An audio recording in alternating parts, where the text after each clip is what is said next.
Brussels today launched legal action against Britain over Boris Johnson's plans to rip up the Brexit divorce pact. European Commission President Ursula von der Leyen wrote to the Prime Minister demanding an overhaul of his Brexit bill by the end of the month.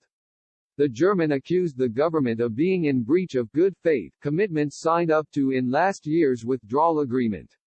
But Downing Street was confident of facing down the challenge to scrap internal market bill powers that allow ministers to overrule sections of the treaty relating to Northern Ireland. And some Number 10 insiders were even mocking the EU's lengthy legal process, which has an average pre-litigation phase of 35 months and often ends in failure. Mrs. von der Leyen said, "We had invited our British friends to remove the problematic parts of their draft internal market bill by the end of September. This draft bill is by its nature a breach of the obligation of good faith laid down in the withdrawal agreement. Moreover, if it is adopted as it is, it will be in full contradiction to the Protocol on Ireland, Northern Ireland." The deadline lapsed on Wednesday. The problematic provisions have not been removed.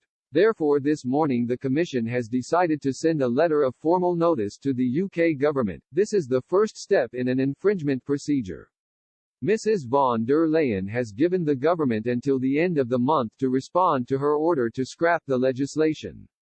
The Brussels boss triggered the legal action after securing the support of her team of 26 EU commissioners. She has previously insisted the Commission will not be shy in taking action against Britain amid mounting pressure from European countries, such as France, to take an increasingly hard line against Brexit. French Europe Minister Clement Beaune said, "We are constantly being tested on a lot of things, so you have to be consistent." The question is if the EU is firm and united. The answer is yes. A withdrawal agreement was signed, voted by Parliament, impossible to question. If so, we could not validate the agreement on our future relationship with the United Kingdom. It is clear. Michel Barnier, the EU's chief Brexit negotiator, said, "Full and effective implementation of the withdrawal agreement will always be an absolute priority for the EU. It is the result of long EU-UK negotiations and the only way to protect the Good Friday Agreement, guaranteeing peace and stability on the island of Ireland." The European People's Party, the largest bloc-wide political group, welcomed the news. It said, "We welcome the European Commission decision to launch legal action against the UK over the Internal Market Bill. We stand by our commitments, and don't see why the UK can't do the same." And a message to Boris Johnson: provocation is not a good method of negotiation. Norbert Röttgen, head of the German Parliament's influential Foreign Affairs Committee, said, "The EU is right to pursue legal steps against the UK.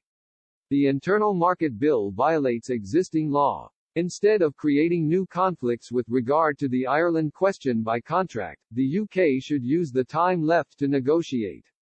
Europe for one wants a deal.